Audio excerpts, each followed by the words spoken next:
In the shadow of the ancient Blackwood Forest, nestled in a valley where the sun rarely shined, lay the village of Ebon Hollow. It was a place of quiet despair, where crops withered, livestock fell ill, and a cold mist clung to the land like a shroud. The villagers spoke in hushed tones about the curse that plagued their home, blaming it on the witch who lived deep within the forest. Her name was Morwenna, a woman of untold years and unknown origins. She was said to have been beautiful once, a healer who helped the sick and the dying. But something had changed her, a tragedy, a betrayal, or perhaps something far darker. Over time, her beauty withered, and her kindness turned to malice. She withdrew into the forest, to a place where no sane man would tread, and there she became something else, something wicked. The villagers dared not approach her dwelling, a crumbling stone tower hidden among the twisted ancient trees. They believed Morwenna had the power to call upon dark forces, to command the dead, and to curse those who crossed her. Children were warned never to wander too close to the forest's edge, for fear that the witch might snatch them away. One autumn evening, a desperate young woman named Alina ventured into the forest. Her infant son had fallen gravely ill, and with the village healer unable to cure him, Alina saw no other choice. She had heard the stories, knew the risks, but the thought of losing her only child was too much to bear. Clutching the sickly infant to her chest, she made her way through the dense, fog-laden woods, her heart pounding with fear. The deeper she went, the more oppressive the forest became. The trees loomed like skeletal giants, their gnarled branches twisted into grotesque shapes. The air was thick with the scent of decay, and the only sounds were the distant cawing of crows and the crunch of dead leaves beneath her feet. As she neared the tower, a cold wind howled through the trees, carrying with it whispers of despair. Alina reached the tower as the last light of day faded from the sky. The structure was as foreboding as the stories had described, its stone walls covered in dark, creeping vines, its windows mere slits in the rock, like the eyes of a predator watching its prey. A single, heavy wooden door marked the entrance, and with a trembling hand, Alina knocked. The door creaked open, revealing a dimly lit interior. Shadows danced across the walls, cast by the flickering flames of candles placed haphazardly around the room. The air inside was musty, and the scent of strange herbs and burning incense filled Alina's nostrils, making her dizzy. Morwenna stood in the center of the room, cloaked in a tattered robe of deep black. Her face was hidden beneath a hood, but Alina could feel the weight of the witch's gaze upon her. The witch's voice, when she spoke, was low and raspy, like the rustle of dry leaves. "Why have you come?" Morwenna asked, her tone neither welcoming nor hostile, but something in between. Something ancient and indifferent.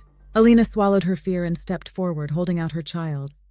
"My son is dying," she pleaded. "Please, you're the only one who can save him." For a long moment, Morwenna said nothing. Then she extended a bony hand, her fingers twisted and gnarled like the roots of an old tree. She lifted the child from Alina's arms with surprising ease and cradled him as if weighing his very soul. "You ask for much," the witch murmured, her voice tinged with something that might have been sadness or regret. "But what will you give in return?"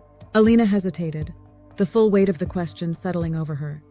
She had little to offer, only her love for her child, her life if necessary. But before she could respond, Morwenna spoke again. "There is a price for everything in this world," the witch continued. "To save a life, another must be taken.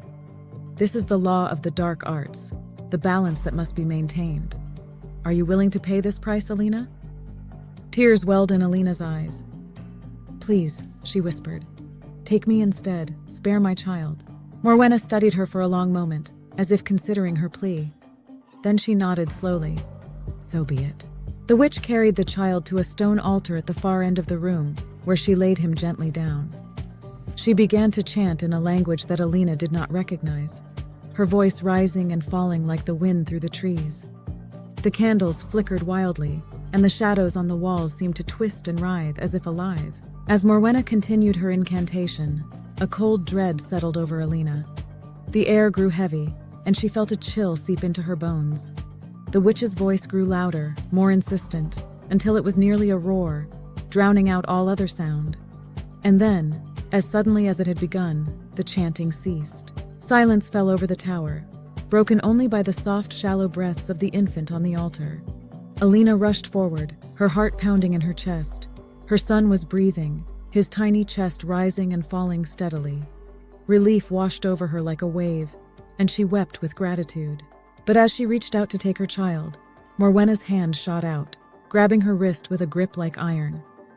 The witch's hood fell back, revealing a face that was both beautiful and terrifying. Pale as the moon, with eyes as black as the void, and lips that curved into a cruel smile.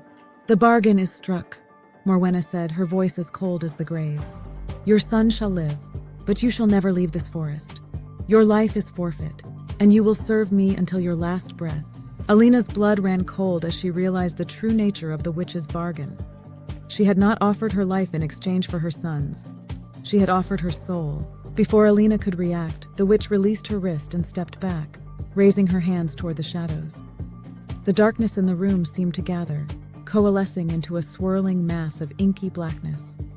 It wrapped around Alina like a shroud, suffocating her, pulling her into the abyss. As her vision faded, Alina's last thoughts were of her son, alive, but at what cost? The villagers of Ebon Hollow spoke of Alina's disappearance in whispers, just as they did with the other poor souls who ventured into the forest and never returned. But they never spoke of Morwenna, the witch who now had a new servant bound to her will. Deep within the Blackwood Forest, the tower still stands, shrouded in mist and darkness. Those who dare to approach it say they can hear whispers on the wind, the voice of a woman pleading for her child. But they know better than to follow those voices. For the witch of Ebon Hollow still waits in the shadows, ready to strike another bargain with the desperate and the damned. And those who strike a deal with the witch soon discover that in Ebon Hollow, the price of salvation is always far greater than they can afford.